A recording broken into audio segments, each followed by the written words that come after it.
Oi, what's the best game where you get to eat pie? What's the best game where you play a dead guy? Aye? You'll find out in VG247's podcast. Here, what's the best game where you swing from a rope? And what's the best game where you batter the Pope? Assassin's Creed 2. Like I said, you will find out in this here podcast. Hello and welcome to VG247's Best Games Ever podcast, where we attempt to find the best game within a very specific category. For example, this week, we're looking for the best German game, because I got my dates wrong and did the Bethesda show last week when Gamescom was on and scheduled the show about German games today on Starfield's embargo week. Germany isn't particularly well known for its game development, which is a shame because it's the home of many beloved studios, from Egosoft to MIMIMI Games, which recently sadly closed its doors after releasing the excellent stealth tactics game Shadow Gambit. You should play that, by the way. It's really good. I've been playing it. I paid actual money for that, and I don't regret it. So what does that tell you? Germany is well known, however, for efficiency, a strong manufacturing sector, pretzels, and helmets. Speaking of which, I'm joined today by Tom Ori. How you doing, Tom? What is the link there? What is the link? What are you trying to say? It's a roundabout way of calling you a helmet. I thought that was it, but I wasn't sure if that was an actual now thing that you've made me understood. explain it, it sounds bad. You should just mean-hearted, just really horrible, really. Just really, really horrible. Do people go around calling people helmets? Is that a thing? I'm getting a dressing down from Connor now as well. That we're also joined by Connor Macker, and for the first time today, we're joined by Rebecca Jones, who is our new guys writer. How you doing, Rebecca? Hello, yeah, I'm good, thank you. Not at all intimidated by the helmet chat. It's fine. That's a clip that's going to go out with the socials, isn't it? Best German game. It is true. I did get my dates wrong, and we did the Starfield show last week. And when I looked into it, it's like a lot of stuff has come from Germany that I liked and had no idea it was from Germany, including Shadow Gambit and Shadow Tactics and stuff like that. But also, there's plenty of games set in Germany as well, or regions that will become Germany in the future. So, let's get right into it. Tom, do you want to go first? Because you haven't even told me what you've picked yet. I kind of forgot then for a second what I had picked. I was just looking around in my tabs to see if I had opened a tab that had the choice on it, and I found it. It's all right. I'm still recovering from your intro, which I think we can all agree was just a bit unwarranted. Is this part of the bit, or are you genuinely disappointed? I think there is a line, right? We have to be careful. I'm not. It doesn't bother me at all. As I said before, Jim, and as people have heard, hopefully, this is all an act, isn't it? The whole thing is just a big act. We script some of it. Some of it, I've written some of it. I mean, Bill Cliff scripts everything he says on these podcasts. Yeah. I think you can tell. But lots of it is just a big act, isn't it? To get across certain personas and things. But so best game, what was the actual topic? Best German game. Best German game, all right, okay. So I was thinking about this for a while. Right. And I was like, don't be obvious, right? We've got Connor for that. Right? So don't be obvious. Don't pick the old, Wolfenstein. Yeah, let's pick Wolfenstein 2. I would err on the side of avoiding Wolfenstein chat entirely on this podcast. I didn't want to bring it up. So I wasn't going to pick any of those games. Too easy, too obvious. Even games made by, I know this is the topic, but made by a German developer also seems a bit easy, right? You haven't put any thought into that. You just Googled German developers, right? So I don't know if either of you two have picked a game by a German developer, but probably not the wisest move, even though it is the topic. I'm thinking beyond the topic to be a bit more smart about it. Is this going to be about a stadium in Munich? You know what? I did Google it, and one of the things that came up were numerous football games, right? And I thought, would it be funny if I just did it and went for it and went Football Manager? And then, no, I'm not doing that. Too easy. Okay. What I am doing is actually another Tom Ori bit, right? All right. Okay. Long-time fans will know what's coming here potentially, and my pick is actually PGR4. Right. Okay. All right. Nürburgring is in PGR4. one of the greatest racetracks of all time in Nürburgring in Germany, and that's it really. Like at the time, this was like an incredible recreation of the track. I mean, it's probably been bettered since in like racing sims and hardcore simulations and stuff. Kind of thing that you get on a humble bundle, 8 sims for 10 quid you bought, Jim, probably. But this, why am I getting humble bundle shade? Because you buy all those, don't you, Jim? This game's got a car in it. I'm going to buy it, spend $15, whatever it is. That's fair enough, actually. Yeah. So the reason why I picked this is because at the time, like PGR's always been great for online racing, right? It's like PGR2 kind of spearheaded Xbox Live on its release. It was a big deal, the way it used online functionality, far more advanced than any other games that were around at the time, Xbox Live, and PGR2 was really good for that. But PGR4 had this incredible recreation of Nürburgring, and combined with all the online communities around it, had some amazing times playing this online, right? And it was a proper like endurance to get around this thing multiple times without completely screwing up. And I think combined with the fact that we're talking Xbox 360 era, looking at it now, you might not think, wow, amazing, but it felt real, like authentic. It felt like it was like a bit like when you first play a racing, young people won't realize this, but at some point, racing games didn't have elevation in them, really. They were flat, right? Yeah. Which sounds stupid, like that is the thing. But when you first see that in a game, that was a big deal. But the point I'm trying to make is it feels like you're actually there. Going like the cockpit, feels like you're actually on the track. Amazing recreation, using all the photo telemetry stuff. They go there, take loads of photos, get the course sorted. I'm sure they could do it even better now. But at the time, whenever this was, like, I'm going to say like 10, 12, I don't know when it came out, 12 years ago maybe, something like that. Incredible game, incredible recreation of a track that is in Germany and is like regarded as one of the best racetracks of all time. So that is my pick.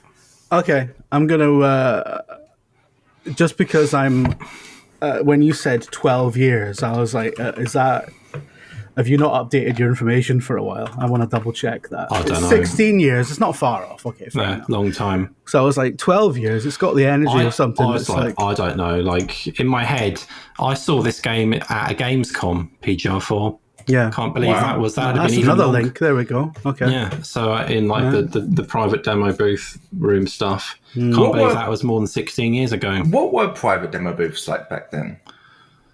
Because now you go into some lush room and there's a bunch of PR people and like, you know, a setup and you sit down. It's a nice time, but like, was it like really different back then? I mean, it's similar. The rooms haven't changed much in terms of how rooms work. Right. So it's just a room. You go in a door. Yeah. And then you sit down and then the door gets shut. Yeah. And then you watch what it will play, whatever's on display. I know, like, games media does have a reputation for being like incredibly debauched up until about the mid 2000s. That's kind of why I'm asking. I know what you're getting at, but for the most part, it was just like people in suits in wee rooms. Sometimes you were offered food.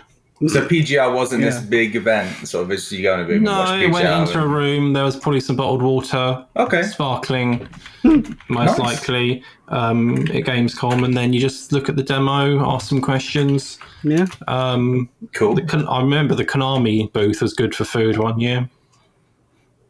Nice. They had some, what's the potato pasta thing called? Gnocchi. Gnocchi, that's gnocchi. Wow. The first time I'd ever had gnocchi was at the Konami. Yeah. First time I ever had quail's eggs. That's more like Connor's talking about. Yeah. First time I had quail's eggs was the Overwatch launch party in a hotel in London. And I was like, it's just little eggs. It's fine. And I haven't bothered since. All right, PGR4, that's a good pick, Tom. I'm surprised.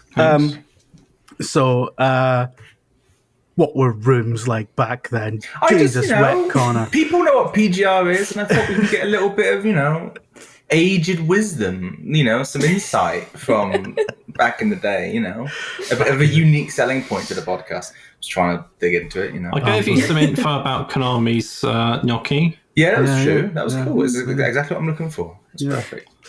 All right, Connor, Sorry, quick question, Connor. How old are you? I can't answer that. Fair enough. I just really want to know where I sit on the aged wisdom scale. Mid-20s. He's like mid-20s. I'm 25 years old, yeah. 25, oh my god, okay. No, I'm aged wisdom as well. Oh, yeah. I'm 39. Tom's like 48. No. I'm 40, actually. I thought you were well older than me. No. Oh, okay. Why do I think you're well older than me? I don't know, but you've added 8 years onto me there. That's a wild number of years just to add to someone, and 8. Wow. That's it. I do apologise, Tom. All right, okay, let's move on. Rebecca, you did actually tell me which game you picked. I did, and yes. I'm very excited to chat about it because it's a series that I remember very fondly from back in the day. What's your pick? My pick is The Beast Within, a Gabriel Knight mystery, which is not called Gabriel Knight 2, The Beast Within, which is something I only found out when I looked it up to do this podcast. So yeah, there's false memory syndrome for you. But yeah, it's the second Gabriel Knight game. How to introduce Gabriel Knight to people who haven't already heard me bang on about this series endlessly in my other podcast, let's think. It's a point-and-click adventure game series from the 90s. I think it ran 93 to 99 initially.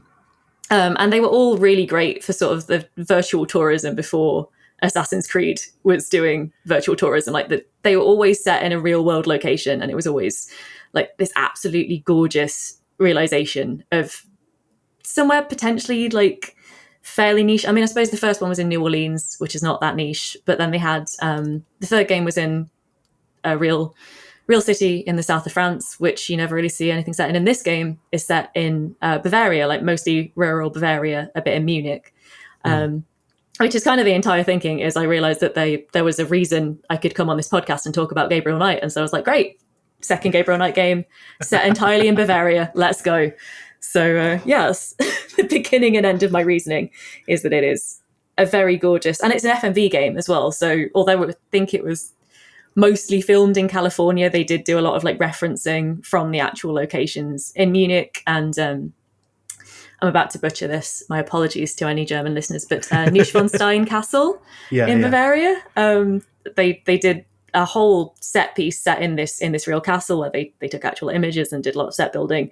I think some of the exterior shots are actually of the real castle as well, when they used, obviously not, they didn't fly the actors out there, they didn't have the budget for that in the 90s, but they had images of it and had the actors sort of acting against this background. And it is a really beautiful way of setting a game against a real world backdrop. And another thing that always really impressed me about this game is that it's not, despite being from the 90s, it's not a war game in any way, shape or form. It's very much about 1990s Bavaria and a historical mystery from sort of 1870s Bavaria. It's not hung up on like war tropes, and it's very, very hard to get games from that era that mention Germany anyway that didn't get really hung up on war stuff. So that's a good point. Yeah. Like I love when we were talking about this on Slack before we recorded, I was saying I really love the third game. That's not what has been picked. No, but that's a really good point about the digital tourism. You know, Gabriel Knight 2 was Computer Gaming World's Game of the Year. Yeah, I can believe it. It was like the quote on their advert they ran was, "Combines solid technology and a marvelous aesthetic with outstanding gameplay." That's highlighted in red. Outstanding gameplay. Testament to a designer who understands that the game is the thing. I mean, it sounds pretty solid to me, Tom. I don't know what hole you're trying to pick. I just remember all these games. All I remember about them is the adverts in magazines. I never played one. Did you remember that word for word from memory? No, but I googled the adverts. I was going to say, please tell me you're looking at this on a screen. I remembered the adverts. I mean, they always look like that. They were the kind of games that would be played by someone that I would then become to know as Jim. They were gym games. The modern now I'd call that a gym game. Yeah, okay. I don't know why. Yeah, I mean, it's fair. Like I haven't Right. So I played the hell out of Gabriel Knight 3, like I was saying back in the day when I was a kid. That was set in, as you say, in the south of France. I got obsessed with it because it's a perfectly real location. As you say, everything featured in the game in terms of the physicality of it is real. You can go and visit it. It's a village called Rennes-le-Château, and it was set on. It's like a village that's like on a hill. And like the back of the village, like people's kind of back walls just are like a sheer cliff face drop. I always wanted to visit because it looked incredible and it had this like really amazingly decorated church and everything. But that's a really good point about digital tourism. You're right. I never thought about it like that, but it was doing that. So many people have played the Gabriel Knight games and then gone to the locations they were set in, inspired by those games to do actual real world tourism. So yeah, I think it's like it predates what you see now. Have you got any evidence to back that claim up? Yeah. I've got anecdotal claims from Reddit threads. Yeah. There you go. I'll allow it. We're submitting it. I feel like picking a point and click is a bit. It's like you've done research and just thought Jim's going to go with this. I actually no. Look, Rebecca's obsession with Gabriel Knight is well documented. It's well documented. Thank you, Jim. Thank you, Jim. I just don't know. Unbelievable accusation.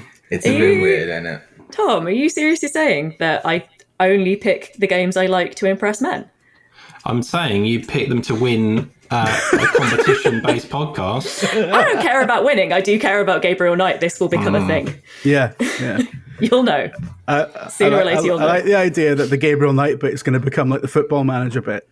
Oh yeah, I've played 10 games in my entire life and I'm obsessed with them. So everything else is just like, I've got a very narrow set of choices I can make. But when I can make those choices, I'll go hard on those choices. The interesting thing about the second Gabriel Knight game, one of the interesting things is that it's the only game where Gabriel Knight isn't played by Tim Curry. That's true. That would be a point against, I reckon. Who? I think the guy they got was good, though. So did he come back for 3? Yes, he came back for 3. What was the reason there then? It's because it was FMV, so they couldn't afford Tim Curry to get in front of a camera, but they could. Also, he doesn't look a damn thing like the character, which is also a factor. Yeah. Who is Tim Curry? Oh my god! Christ almighty. Like he's a really popular character actor. He played he played it in the original version of it. Have you seen Rocky Horror Picture Show? It's the one place that hasn't been whatever by capitalism space from. Yes, that guy. Yes, that guy. Yeah. Okay, cool. Yeah. Doesn't look a lot like this sort of hot, young, like blonde, buff American dude when you get him in front of a camera. I suspect was mainly the reason. I always assumed it was a budget thing, but you're absolutely right. He's just not hunky enough. Because but he came back for the third game, and in the third game, it's one of these interesting things as well, where within one series, the genre of the games kept sort of changing. They're all kind of point and click games, but like, in the 90s, you had that jump from, well, in this case, you had the jump from 2D to like FMV, like CD-ROM games. And then you had the jump from FMV to like full 3D.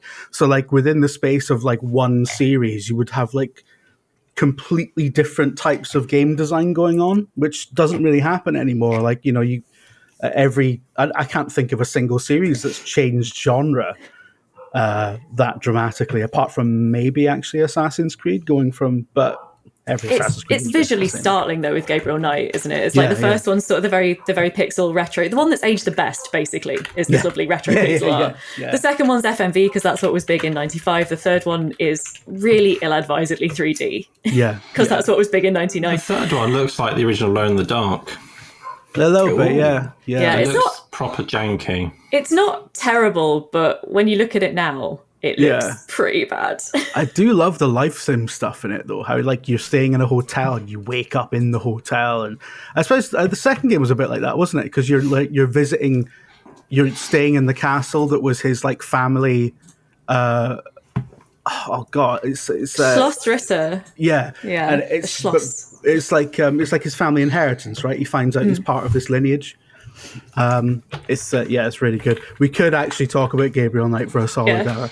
Do you want to just like spin this off into a call after we've done recording? We can just talk about Gabriel Knight some more. I'm down. Yeah. It's frustrating because usually I would pick holes in games, but I don't think I've ever played a point and clicks. I can't even tell if this is bad or not.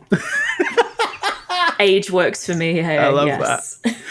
I love that. It looks pretty good. It's a good game. Yeah, it's a good game. They are genuinely still. I think they're all still on Steam, and they are fun to play still. Yeah, I think I got them all on GOG the other year. So yeah, I would definitely recommend GOG because it's got like the DOSBox thing all set up as well. Makes sense. So it runs pretty nicely. What's DOS? What's DOS? I genuinely, I'm trying to think about it. I suppose the good thing about buying point-and-click games is they're all ancient, so they cost like 50p each, right? Yeah. All right. Let's move on. With that, let's move on to Connor. What have you picked for this wonderful topic? There are several different ways I could go. I could go like my last pick on this podcast was troubling, so I wanted to go for a game that wouldn't just like get me hunted down and yelled at. How's it troubling? Did I miss this? I can't remember. What was it? What was that? It was the Five Nights at Freddy based game. Oh right, game. Okay, yeah. Don't think too much about it, Tom. Yeah, exactly. Let's not just draw a discreet veil over that one. But I was like, okay, well, I don't want to really go something too niche. I want to pick a game that people actually know, because Germany, there are tons of games made in Germany. Like you said, there are lots of good developers there. So. And then I couldn't find any. And then I didn't want to go back to what I originally did on this podcast, which is just like make some small link to some fighting game that I and like 5 other guys like, because it has one stage set in like a Coeverse factory or something. Because it's not really exciting to listen to, or to be honest, to talk about. I think that would have been quite good, actually, if it had been in the Curryverse factory. I love how, like, he's trying to think of a typically German location, and he goes to Curryverse factory. Yeah. It's a factory they do the curry and the sausage in the same place. This theme, a bit, going behind the scenes, this theme was meant to be set around Gamescom, right? When I think of Gamescom, I think of Curryverse, to be honest. Yeah, that's true. Okay, but so I didn't want to do that. So I decided to do something I usually shy away from, which is picking a game that people actually know and like and is actually really good, or at least talked about. So I did a bit of diving. It delved into the internet. I didn't just like pick a game like Tom suggested in 5 minutes. It took me at least 10. Right. I discovered that Spec Ops: The Line was developed by a German company, Jaeger. Jaeger Development made it. That's a good pick. Yeah. So Spec Ops: The Line is interesting to me because at this point, it's sort of a game that people have been bringing up for years. And if you have a conversation about like narratives in games, it's become kind of like a cliche point. People bring it up like, oh, there's always Spec Ops: The Line, and everyone goes, yeah, of course, yeah. At the time, and especially years ago, it was quite an interesting sort of entity of itself. It came at a point where military shooters and sort of like this idea of like, oh, American gung-ho, like lads with assault rifles and cigarettes and whatever would go to, the Middle East and, protect the democracy and all that shit. But it famously kind of flips on its head and depicts the whole process of going overseas and, in those sorts of incursions to be quite a negative thing, and it didn't shy away from showing the horrors of such horrors of war, as you will. It was banned. I didn't know this. I forgot about this totally. It was banned in UAE, and it was quite controversial. I can definitely see why. I believe it was a scene where a bunch of people get like blown up or bombed or something. Yeah. And I had no idea it was German. It's in my head. It was German. I assumed it was either made by an American company, by some devs who were like, kind of anti-war economy or whatever, or I don't know. It's also a little bit jank, so I assumed it was European, maybe like Eastern European. But no, totally made in Germany. It's one of these games, actually. Like, it could be American. It could be one of these things where, because America has a habit as an entity of, sending troops to ruin other people's countries and then making films about how sad the soldiers were coming back. But yeah, so like, yeah, I can totally see how. I mean, I assumed it was American. Yeah, so that's very interesting. The soldiers are very sad.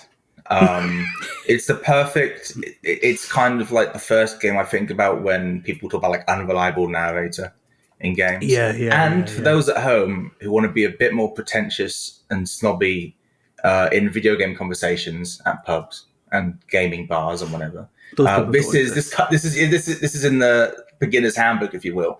This is the game you should know. If you want to start talking about like this is very much of a game people Did talk you know about. it's based on Heart of Darkness? Exactly. That sort of conversation. You know what I remember about this game more than anything else? I was at a preview event for it. Oh, and all they talked about was the sand. My memory of this game is just the sand. Like, it was a big deal for some reason. The sand. I think whether it moved or something, or where you could use the sand. It's just I've never played this actually. I've just saw it at a preview. My memory of it is Steve Burns going on about it. See, this is a problem actually where like I only played this game years later, so I'm sure the sand at the time was super great. There is a lot of it. Loads. The most sand in any game since Dune 2. Yeah. The one thing that kind of was kind of interesting about it is that if you look at it just like a 5-minute gameplay slice, it's very much just kind of like bland, usual third-person shooter, right? Yeah. Bunch of guys running down shooting folks. Yeah, and the main guy's voiced by Norland North, so it's like super generic. It's super generic, but it's kind of like this little surprise package. You get into it expecting whatever, and then it's kind of morphs into one of the most interesting games of its time. Yeah, at least narratively. You kill a bunch of innocent people, and then you feel bad about it. You feel bad about it. You kind of duped into killing a bunch of innocent people, which is, funnily enough, also the plot of the Fighters Guild quest line in Oblivion, but plays it with the laughs. Yeah. Wow. And you love Oblivion. Yeah. So there we go. There's a really similar bit in Oblivion, the Fighters Guild quest, where you. There's a whole thing about how you take like the drug from some tree and you're hallucinating, and they send you to kill all the sheep in a village, and you do it in like in a drug stupor, and then you come round and you realize that you've killed like actual people. It's quite dark, actually. It's horrifying. Yeah. It is a bit dark. So it's taken quite a turn. I feel it's my fault. Yeah, it's pretty. Yeah. Fucking, I'll keep it light, Connor. Spec Ops: The Line. Often found in people's top 10 whatever games that you can talk about at. Is it actually a good shooter? It is. Oh, okay. So it's an okay shooter, but it's a very, very good narrative experience. That's the thing. It's the thing where like it's more than the sum of its parts, kind of. Yeah, it is. I would agree with that. It's almost kind of like, this is weird, and this is the pretentious bit of it. Yeah. It's almost as if the shooting was better, it would be worse. It's a slightly better shooter than Mass Effect. Yeah. Because the shooting is so bland and very much like, lads on a road trip to shoot some people, and they don't really care about it. That kind of plays into the initial on a road trip to shoot some people. Yeah, you kind of turn your mind. So the abandoned Hangover sequel. Yeah, you kind of turn your brain off and say, this is just like a whatever shooting game. And then because things happen in the game, it kind of surprises you so much, adds to the punch of it. Yeah. I would say that this is a game that is more well known and has a good reputation because of a horrifying twist rather than like what it's like to actually play. But it was a complete commercial disaster, right? That's the thing. It's the sort of game where it came out, I don't think anyone gave a shit. And then people points stacking up against it, Connor. And then people put on their like beanies and glasses and grew beards and then started talking about it. And then people were like, it's so good in hindsight. And then not that that helped Jaeger much. But yeah, game's really solid and will probably be talked about for years to come. by people who have never played it. Exactly. I was about to say that. All right. Okay. We'll play that jingle. That means I have to pick something. I'm just reverting back to the original jingle, by the way. That really? No, Yeah. but you're so have to bad. sit through it every time. You're I so, like the new one. You're so bad at like going with bits for the helpful. We were meant to have a guest Tom Ari every week, and we didn't do that. We're meant to have to sit here and listen to that jingle every week. You're the first person who's ever told me that I have no commitment to a bit. I have legendary commitment to the bit. Have you not seen the tweets about Oaksters? Right. Yeah, listen, my commitment to bits is legendary, right? The French fries. Prove it. Play the jingle right now. All right.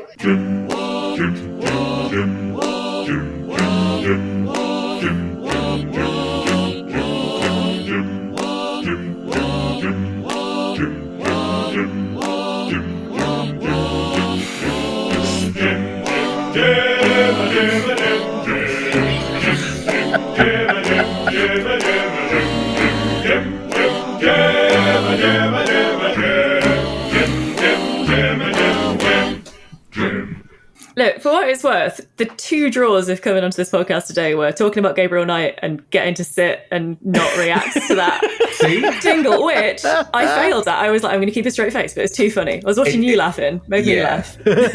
Yeah. Tom had a really good poker face that time. I know. It broke me the first time. I wasn't expecting it at all. It's different when it's live as well, when it's happening to you. Yeah. I couldn't keep a straight face. You have to stop and think about the end of Spec Ops: The Line, and then you can't laugh.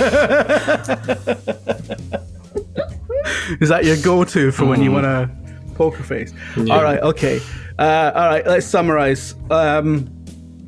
Okay, so we got two games set in Germany, although one of them dubiously so, frankly. We got one game that's entirely set in Germany, one game that's 2% set in Germany, and one game that's not set in Germany but was developed by a German team. Okay, right. So, Spec Ops: The Line, really good pick. I do think that it's mostly Average game, right? Yeah, very average game.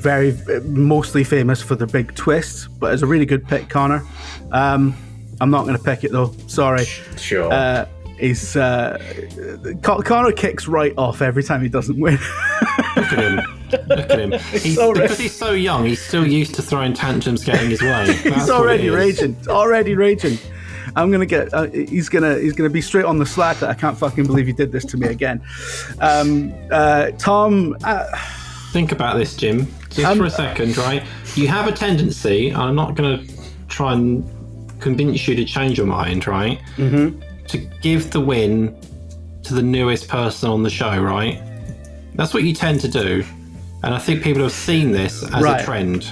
Right. That is true. It is very nice of you, but it is a bit disingenuous and kind of... It's not disingenuous, right? Because, Owen won because he had the best pick. Did he? Was it some Bomberman knockoff where you throw bombs in a stealthy way? It didn't even make sense. He did the best pitch. He absolutely did the best pitch. Just because he had the game with him. I can't even remember what other people picked on that one, right? Okay. All right. Well, it's Do you want me to go and get my copy of PGR and show it in front of the camera? Will that help? PGR's fine. Look, I'm not saying PGR's a bad game. I'm saying that all of them. I've got them all back here. I'm saying that the inclusion of a Nürburgring is really, really flimsy grounds to include it in this show. Why? Incredibly flimsy. It's not even more than 15% set in. How many tracks does PGR4 have? I bet more people have been there than have played Gabriel Knight 2. Hold on. Yeah. I need to get a prop for this. Hang on. James Batch only won because he bought his book. Shall I bring my shitty book as well and show you that? Right, if we're showing off our collections, just to prove that I did not just pick a random game to impress Jim, here it is. The original discs from the 90s, still behind me in my office to this day. Look at that box art. 15 quid from CEX, crazy. Yeah. It's not even in one of those good big PC boxes. No, it's not. All right, Connor, have you got a copy of your book? No, I read it once and was like, fine. Well, it's the cat litter trainer, isn't it? I'm sure you can use it. Well, look, if you want to promote your book next week, No, there's no point. It's not nearly as good as Bachelors. He actually managed to like convince people to publish it because it's probably got some quality to it. I just streamed mine live on Amazon Marketplace. The amount of shade that James Batchelor took while he was on the show and has since taken subsequently. Because we know he listens. I like James quite a bit. He's quite a nice guy, but it is funny to make fun of someone while they can hear you but can't do anything about it. James's book, right?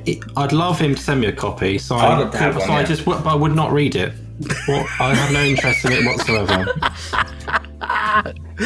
All right, okay. Let's before we love you, James, start insulting guests past and present. Rebecca, I think Gabriel Knight 2. I have played the second one, not as much as I played the third one, but Gabriel Knight is a great classic point and click series. I wish it would come back in some form. The writer, I can't remember her name.